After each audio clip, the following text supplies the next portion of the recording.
श्री राधा कांत जी के चरणों में उपस्थित होकर के हम आप सबको राम कथा श्रवण करने का सौभाग्य प्राप्त हो रहा है। कल हम आप सबने श्रवण किया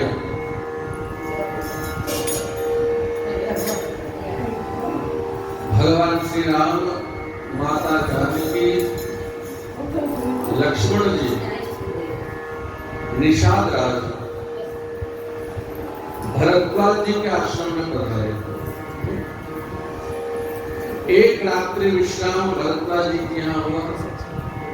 दूसरे दिन भरद्वाज जी से विदा लेकर के जमुना तट में आए। भरद्वाज जी से भगवान ने मार्ग पूछा। नाथ कहीं हम केही मग जाहि, नाथ कहु हम केही मग जाहि।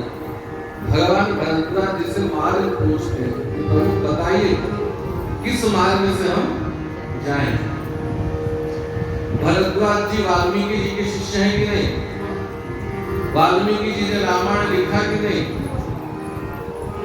तो पहले से ही भरद्वाज जी को पता है कि राम जी कहां जाएंगे।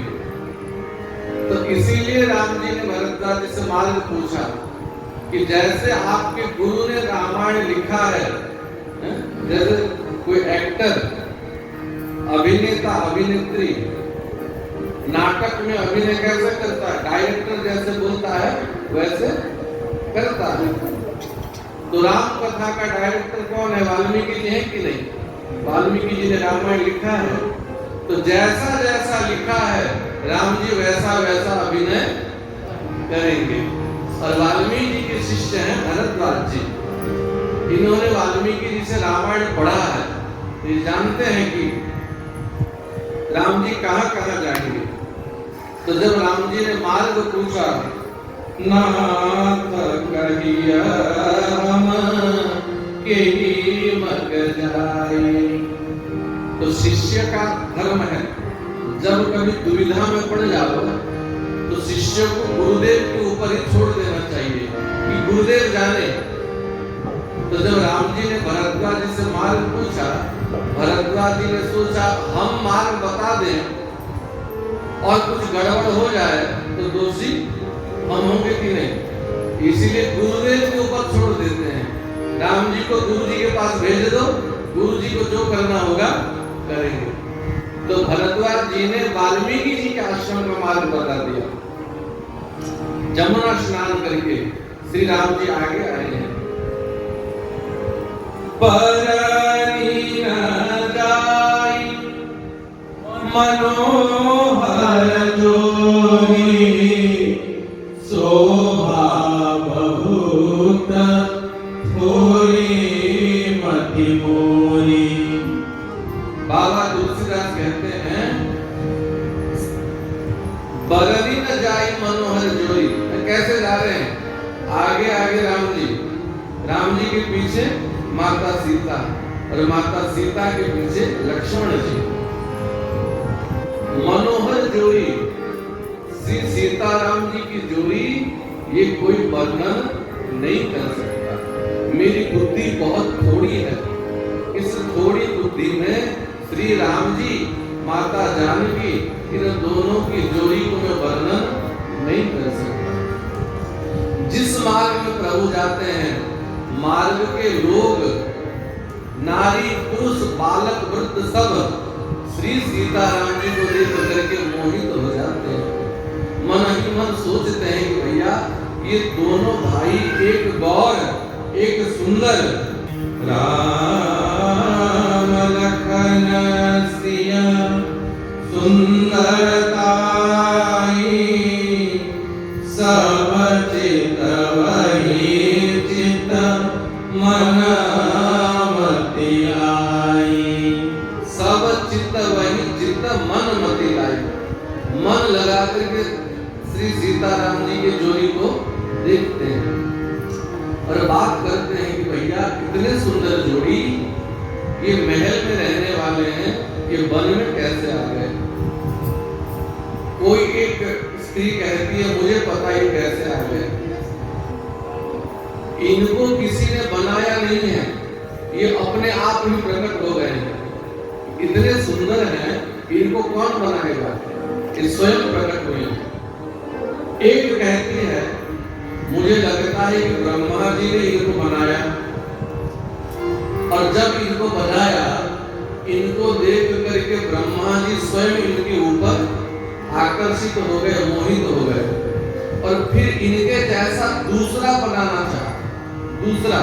और जब दूसरा बनाने की चेष्टा की, ब्रह्मा जी दूसरा बना नहीं पाए, तो ईर्ष्या के मारे, जलन के मारे इनको वन में भेज दिया।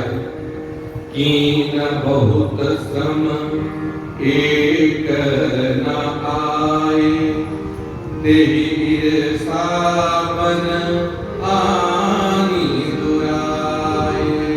तेरी ईर्षा, दूसरा बना नहीं पाए, इसी ईर्षा से ब्रह्मा जी ने इनको वन में भेज दिया। लोग बात करते हैं भैया, ये अगर वन में आएंगे, वनवासी बनेंगे, तो बड़े बड़े महल किस काम के, ये यदि बलकल धारण करेंगे तो सुंदर सुंदर अलंकार वस्त्र ये किस काम के, ये यदि फल कंदमूल खाएंगे तो बढ़िया बढ़िया व्यंजन 56 भोग किस काम के। जहां जहां राम लक्ष्मण जाते, माता जानकी जाती, सब लोग इनके पीछे पीछे दौड़ते। एक गांव के बाहर प्रभु एक वृक्ष के नीचे बैठे हैं, दर्शन कीजिए। और उस गांव की जो माताएं, महिलाएं, वो माता जानकी के पास आई और माता जानकी को अलग ले गए। प्रभु राम लक्ष्मण एक जगह बैठे हैं, माता जानकी को अलग ले गए अपने साथ, और पास बिठाकर के पूछते हैं कि देवी, इन दोनों में से आपके सौभाग्य कौन है? सौभाग्य माने आपके स्वामी कौन है? आज की कोई होती, कोई शादी में, विवाह में किसी महिला से पूछा जाता कि देवी आपके स्वामी कौन है, तो सीधा नाम लेती है, राम इधर आओ, दिस इज माय हस्बैंड, ये मेरे पति हैं, नाम लेकर के बोल देते। माता सीता नारियों से कहती है, देखो ये जो गोरे वाले बैठे हैं ना, सहज सुभाय सुभग तन गोरे, जो सहज स्वभाव जिनका है और जिनका रंग गोरा है, वो कौन है? नाम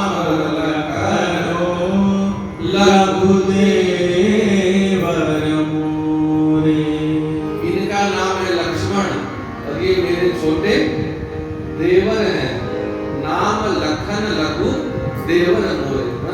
अगर ये मेरे देवर हैं तो सामने वाले कौन हैं? समझ जाना चाहिए कि ये मेरे स्वामी हैं। फिर भी माताएं जानबूझ करके पूछती हैं, अगर ये देवर है तो ठीक है, ये सामने वाले कौन है बताओ। तो माँ दुविधा में पड़ गई, कैसे बताओ।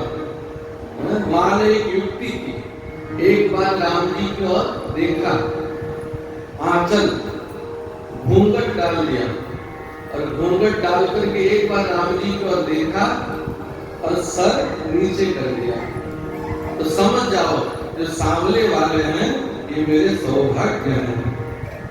सब माताओं ने आशीर्वाद दिया। पार्वती सम पति प्रिय हो, देवी नाम पर छाड़ब छो।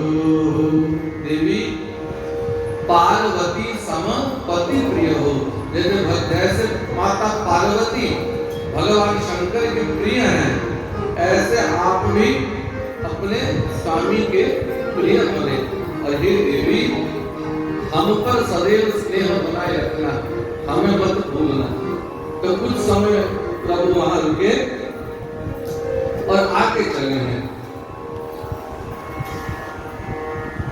देखत बनस्तर शैल सुहाए, वाल्मीक आश्रम प्रभु आए। सुंदर शैल पर्वत नदी वन का दर्शन करते करते श्री राम जी कहाँ गए? वाल्मीकि जी का आश्रम में। वाल्मीक आश्रम प्रभु आए। वाल्मीकि जी को पता है कि कितने बजे कितने समय किस मुहूर्त में राम जी आने वाले हैं, तो उसी समय वाल्मीकि जी घंटे पहले से द्वार में खड़े थे कि प्रभु आएंगे। और जैसे ही राम जी को देखा, सांवल गौर दो जोड़ी माता सीता और साथ में निषाद जान गए कि प्रभु आ रहे हैं। मन तो कर रहा था कि साष्टांग दंडवत करे, परंतु श्री राम मनुष्य लीला कर रहे हैं, भगवान होकर के भी मनुष्य लीला कर रहे हैं। तो अगर वाल्मीकि जी दंडवत करेंगे तो लीला में व्यवधान विक्षेप हो जाएगी। तो वाल्मीकि जी ने प्रणाम नहीं किया, राम जी ने प्रणाम किया। राम दीख मुनि वासु सुहावन, सुंदर गिरि कानन जल पावन। राम जी आए हैं, सुंदर आश्रम देखा है, और वाल्मीकि जी के तप के प्रभाव से बाघ और गाय एक घाट में पानी पी रहे हैं। ये तपस्या का फल है। एक एक स्थान ऐसा होता है, उस स्थान की ऊर्जा ऐसी होती है, एनर्जी। आप उस स्थान में आते ही आपको अनुभव हो जाएगा, आनंद आ जाएगा वहां जाते ही। वह उस स्थान की महिमा है। सुचि सुंदर आश्रम निरखी, हर सुंदर आश्रम देख करके भगवान प्रसन्न हुए। वाल्मीकि जी को देखा और देख करके मुनि कहूँ राम दंडवत कीन्हा। वाल्मीकि जी ने राम जी को प्रणाम नहीं किया, श्री राम ने वाल्मीकि जी को मुनि कह राम दंडवत कीन्हा, साष्टांग दंडवत किया। ये प्रणाम करने की विधि है। एक हाथ से प्रणाम करना बेकार है, भले ही प्रणाम न करो। एक हाथ से प्रणाम करने वाले का पुण्य नष्ट हो जाता है। या तो दोनों हाथ से प्रणाम करो, दंडवत करो। तो माताओं के लिए दंडवत निषिद्ध है, माताओं को दंडवत नहीं करना चाहिए, पंचांग प्रणाम करना चाहिए। तो जब राम जी ने दंडवत किया, आशीर्वाद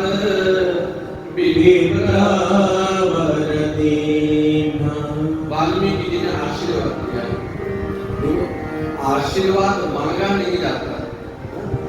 हम कहते हैं बाबा मेरे माथे में हाथ रख दो, खोपड़ी पे आशीर्वाद दे दो। हाथ रखने से कभी आशीर्वाद नहीं मिलता। आशीर्वाद दिया नहीं जाता, आशीर्वाद लिया जाता है। ऐसा आचरण करो, ऐसा भजन करो कि गुरुदेव को, संतों को आशीर्वाद मांगना ना पड़े, अपने आप आशीर्वाद मिल जाए। क्योंकि आशीर्वाद मुख से दिया नहीं जाता, आशीर्वाद यहाँ से मिलता है। हृदय जब द्रवीभूत होता है ना, रोम रोम से आशीर्वाद निकलता है और वह आशीर्वाद काम आता है। और हाथ रख दो खोपड़ी पे, जा बच्चा तेरा कल्याण हो जाए, इस आशीर्वाद से कुछ होने वाला नहीं है। वाल्मीकि जी ने आशीर्वाद दिया है। अर्घ पाद्य चरण धोए हैं और भीतर आश्रम में लेकर के गए। कंदमूल फल दिए हैं और श्री राम, माता जानकी, लक्ष्मण जी विश्राम किए हैं। वाल्मीकि जी के सामने भगवान बैठे हैं और वाल्मीकि जी से कहते हैं, हे वाल्मीकि जी, आप त्रिकालदर्शी हैं। त्रिकालदर्शी माने भूत, वर्तमान और भविष्य, तीन काल के आप ज्ञाता हैं। इसीलिए हम आपके पास आए हैं। क्यों आए हो? ना आपके चेला ने, भरद्वाज जी ने हमें मार्ग बताया, और हम कहाँ रहें ये हमको नहीं बताया। आप कृपा करके बताएं कि 14 वर्ष वनवास का काल हम कहाँ बिताए, हम कहाँ रहे। वाल्मीकि जी हंसे, कि वाल्मीकि जी जानते हैं श्री राम कौन है। बोले, राम राजा बनने वाले थे आप, वनवास आना पड़ा, आपको इतना दुख भोगना पड़ रहा है, क्या ये उचित है? श्री राम बोले, प्रभु हे गुरुवर, वनवास में मुझे लाभ ही लाभ है। क्या लाभ है? पहला लाभ, पिता के वचन का पालन हो गया, पिता के सत्य की रक्षा हो गई, मेरी मां कैकेयी की इच्छा पूरी हो गई, और तीसरा सबसे बड़ा लाभ, मेरा प्राण प्रिय भाई भरत राजा बनेगा। वाल्मीकि जी बोली, तो दूसरों का लाभ है, आपको क्या लाभ हुआ? भगवान बोले, प्रभु सबसे बड़ा लाभ मुझे, मोह कहूं दरस तुम्हार प्रभु, सब मम पुण्य प्रभाव। मुझे आप जैसे संतों का दर्शन मिल रहा है, आप जैसे महात्माओं का संग मिल रहा है, इससे बड़ा क्या लाभ है? यही लाभ लेने के लिए ही तो वन में आया हूं। वाल्मीकि जी बोले, प्रभु आप संतों का दर्शन करके स्वयं लाभ लेने आए हो, कि संतों को अपना दर्शन दे करके धन्य करने आए हो, ये तो हम जानते हैं। हे राघव, आप दूसरों को माया से ठग सकते हो, पर हमको नहीं ठग सकते, क्योंकि हम जानते हैं कि आप कौन हैं। प्रभु बोले, अगर जानते हो तो बताओ कि हम कौन हैं। वाल्मीकि जी बोले, श्रुति से तू पार राम तुम जगदीश माया जानकी। हे राम, वेद रूपी सेतु, जब कोई डैम बनाया जाता है, सेतु माने ब्रिज, डैम, तो उसके संरक्षण के लिए, मेंटेनेंस के लिए कोई होता है ना। वेद रूपी सेतु की रक्षा के लिए हे राम आपका अवतार हुआ है। वेदः नारायणः साक्षात् स्वयंभू विशुश्रुतः, वेद प्रणीतो धर्मः अधर्मः तद्विपर्ययः।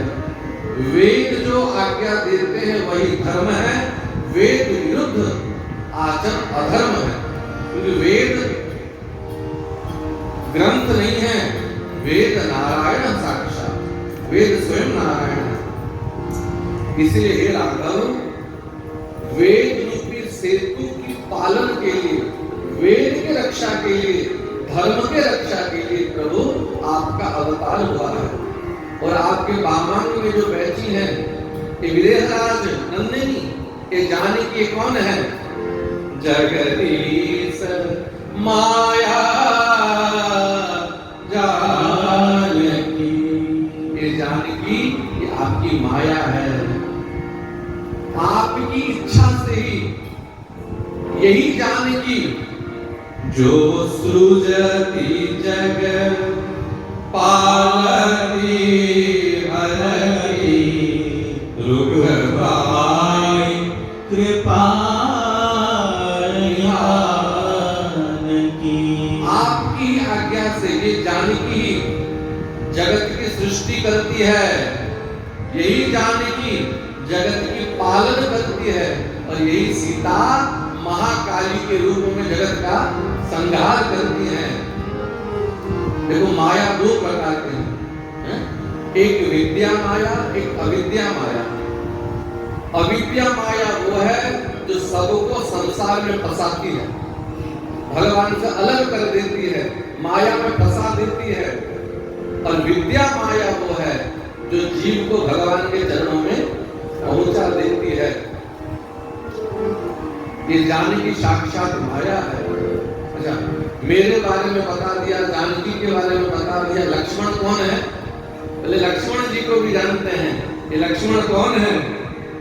जो सहस शीस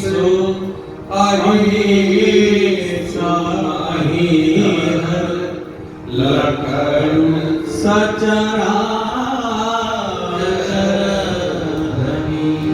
लक्ष्मण जी इस सहस्र शीर्ष भगवान है, जिनके हजार फण हैं, स्वयं शेष नारायण है, जिनके एक एक फण में यह ब्रह्मांड विराजमान है। और प्रभु आप तीनों सूर्यकाज देवताओं के काम करने के लिए धरि नर राजकुमार का वेश धारण करके चले दलन खरानिस चरनी। देवताओं का कार्य करने के लिए प्रभु आप राजकुमार के रूप में प्रकट हुए हैं। निश्चर माने राक्षस असुरों को मारने के लिए आप स्वयं अपनी इच्छा से वनवास में आए हैं।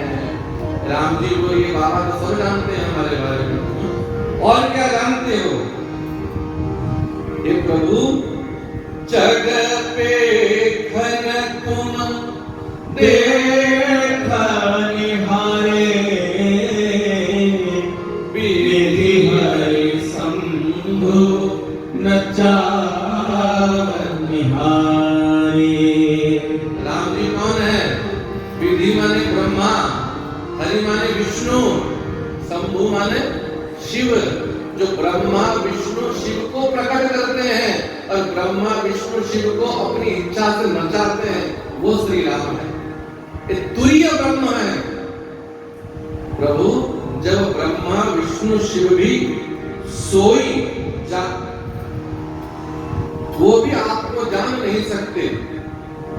तेहु न जान नहीं मर्म तुम्हारा।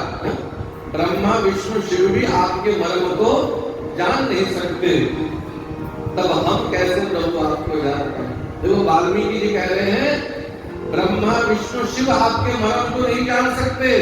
और वहां गंगा किनारे केवट क्या कह रहा था? कही तुम्हार मर्म जाना। जहां ब्रह्मा विष्णु शिव राम जी के मर्म को नहीं जान सकते, एक केवट अंगूठा छाप केवट कहता था मैं तुम्हारे मर्म को जानता हूं। क्यों? वाल्मीकि समाधान करते हैं प्रभु बुद्धि लगा करके ब्रह्मा विष्णु शिव भी आपके बारे में जान नहीं सकते, क्योंकि भगवान बुद्धि से प्राप्त नहीं होते, भगवान बुद्धि के समर्पण से प्राप्त होते हैं, भगवान हृदय से प्राप्त होते हैं। और जिसने अपना हृदय भगवान को दे दिया, मन भगवान को दे दिया, भगवान स्वयं अपने आप को उसे जना देते हैं। तुम्हारी कृपा तुम्हारी रघुनंदन जानहि भगत भगत और चंदन। हे राम, आपकी कृपा से ही आपको कोई जान सकता है। और कौन जानता है? ज्ञानी आपको नहीं जान सकता, भक्त ही आपको जान सकता है। वो आपके चरणों में जो समर्पित हो जाए, जो आपका बन जाए, आप जिसे स्वयं अपने आप को जनाना चाहो, वही हे राम आपको जान सकता है। इसीलिए आपकी कृपा से ही हम आपके बारे में थोड़ा बहुत जानते हैं। राम जी बहुत प्रसन्न हुए। आप बहुत जानते हो हमारे बारे में।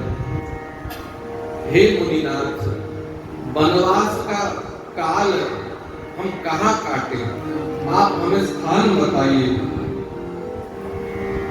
तुम जो कहो करो सब साचा, जस काछिय तस चाहिए नाचा। वाल्मीकि जी बोले प्रभु आप जो चाहते हैं वो हम करेंगे, जैसे नचाना चाहोगे वैसे नाचेंगे। आप मुझे पूछ रहे हो प्रभु कि हमें स्थान बताइए जहां हम रहेंगे। पहले हम आपको एक प्रश्न पूछते हैं, उत्तर दीजिए, फिर हम आपको जगह बता देंगे। पूछिए। प्रभु पहले हमें आप बताइए ऐसा कौन सा स्थान है जहां आप पहले से नहीं हो। हरि व्यापक सर्वत्र समाना। भगवान शंकर कह रहे हैं सर्वत्र समाना, ऐसा कोई स्थान नहीं है जहां भगवान नहीं है। तो वाल्मीकि जी कहते हैं पहले आप मुझे वो जगह बता दीजिए जहां आप नहीं हैं। जहां न हो तहां देहु कहीं, तुम ही दिखावो नाम। पहले आप दिखा दीजिए जहां आप नहीं हो, फिर हम आपको जगह बताएंगे कहां रहोगे। राम जी हंसे, बोले बाबा विनोद ना कीजिए, वनवास का समय काटना है, कहां रहेंगे जगह बताइए। वाल्मीकि जी ने 14 स्थान बताए हैं। कितने? 14 स्थान। ये 14 स्थान अगर कोई जान ले और उसमें से एक भी मान ले तो राम जी उसे प्राप्त हो जाएंगे। पहला स्थान, जिनके श्रवण समुद्र समाना, कथा तुम्हारे सुवर्ण परिणाम। जैसे समुद्र में जितने भी नदियां हैं, सब नदियां जाकर के समुद्र में मिलती हैं कि नहीं? गंगा, यमुना, सरस्वती, नर्मदा, कावेरी, तृप्ति, जितनी भी नदियां हैं सब जाकर के सागर में मिलती हैं। आकाशात पतितम तोयः गच्छति सागरम। क्या समुद्र कभी कहता है कि अब कोई नदी मत आओ, मैं भर गया, मैं पूरा हो गया और जगह नहीं है, स्थान नहीं है? निरंतर अविचल भाव से, अविरल भाव से नदियां समुद्र में जाकर के मिलती हैं, पर समुद्र कभी पूरा नहीं होता। ऐसे ही राम, जिनके श्रवण, श्रवण माने कान, जिनके कान समुद्र बन जाएं और आपकी कथा रूपी नदी, अनेक प्रकार की कथा रूपी नदी भरही निरंतर हो अपूरे। हे राम, जिनके श्रवण समुद्र बन जाएं और आपकी कथा रूपी अनेक नदी बार बार उस कान रूपी समुद्र में जाए, पर वह श्रोता का कान कभी भरे नहीं और सुनने का मन हो। क्योंकि जो कथा सुनकर के जिसने कह दिया कि भाई हमने तो बहुत कथा सुन ली, हमारा मन भर गया। राम कथा जे सुनत अघाई, रस विशेष दिन जानत नाही। कथा सुनकर के जिसने कह दिया कि हमारा मन भर गया, जानना उसने कुछ नहीं सुना, उसे रस नहीं मिला। ये कथा ऐसा रस है, जिसको यह रस लग जाए तो जीवन भर वह तृप्त हो नहीं सकता। और कथा ही वह माध्यम है जिस माध्यम से भगवान भीतर प्रवेश करते हैं। प्रविष्टः कर्णरन्ध्रेण स्वानां भावसरोरुहं धुनोति शमलं कृष्ण सलीलस्य यथा सरथ। प्रविष्टः कर्णरन्ध्रेण, कान के माध्यम से भगवान भीतर प्रवेश कर जाते हैं और भीतर जाकर के मन के भीतर, हृदय के भीतर जो भी मल है सबको धुनोती, सबको स्वच्छ कर देते हैं। और आज तक जिसने भी भगवान को पाया है, जो जो भगवान को पाए हैं, कथा के माध्यम से ही पाए हैं। कथा को छोड़ करके दूसरा कोई माध्यम है नहीं। अच्छा, प्रेम कैसे होता है? किसी से प्रेम दो उपाय से होता है, एक नेत्रों से और दूसरा कान से। कोई इतना सुंदर हो कि देखते ही उससे प्रेम हो जाए, और या तो किसी के बारे में इतना सुनो कि सुनते सुनते उसको देखने का मन हो जाए है? ऐसा तो हमारा भाग्य है नहीं कि इन नेत्रों से भगवान को देख सके, पर इतना सुनो कि सुनते सुनते मन में भाव उत्पन्न हो कि जिसके बारे में सुन रहे हैं कभी उनका दर्शन भी हो जाए। देखऊं हम स्वरूप भरी लोचन, करहु कृपा प्रणतारत मोचन। भगवान का दर्शन दुर्लभ नहीं है। दर्शन की इच्छा उत्पन्न हो जाना ये दुर्लभ है। जिस दिन भगवान को दर्शन करने की इच्छा उत्पन्न हो जाएगी और इच्छा तीव्र बनेगी, भगवान का दर्शन सहज हो जाएगा। दुविधा तो यह है, सब इच्छा होती है पर भगवान को देखने की इच्छा कभी होती नहीं है, और अशुद्ध मन में यह इच्छा कभी प्रकट होती नहीं है। इसलिए हे राम, जो निरंतर आपकी कथा सुनते हैं और कथा सुनकर के कभी भरते नहीं हैं, तिनके हिया तुम कहूं ऐसे भक्तों के का हृदय वो आपका पहला घर है। आप उनके हृदय में जाकर के रहिए जो बार बार आपकी कथा को श्रवण करते हैं। श्रुत्वा गुणान् भुवन सुंदर शुणवतांते, निर्विश्य कर्ण विवरे हरतुंग तापम। रुक्मिणी माता जब पत्र लिखी द्वारिकाधीश के पास, पहले श्लोक में माता रुक्मिणी लिखती है कि प्रभु आपकी महिमा को सुन सुन करके, हे भुवन सुंदर, आपकी कथा सुन सुन के मेरा मन आपके चरणों में बिक गया प्रभु, हमें आपसे प्रेम हो गया। इसलिए नाथ आकर के हमारा हरण कीजिए। माता जानकी अशोक वाटिका में बैठी थी, रो रही थी, कभी ताराओं से आग मांगती, कभी अशोक वृक्ष से आग मांगती, हे अशोक मुझे अग्नि दे दो, मैं प्राण त्याग करना चाहती हूँ, देह त्याग करना चाहती हूँ। और हनुमान जी बैठे थे अशोक वृक्ष के ऊपर। माता जानकी को दुखी देखा, क्या करूं जिस उपाय से माता सीता का दुख जाए।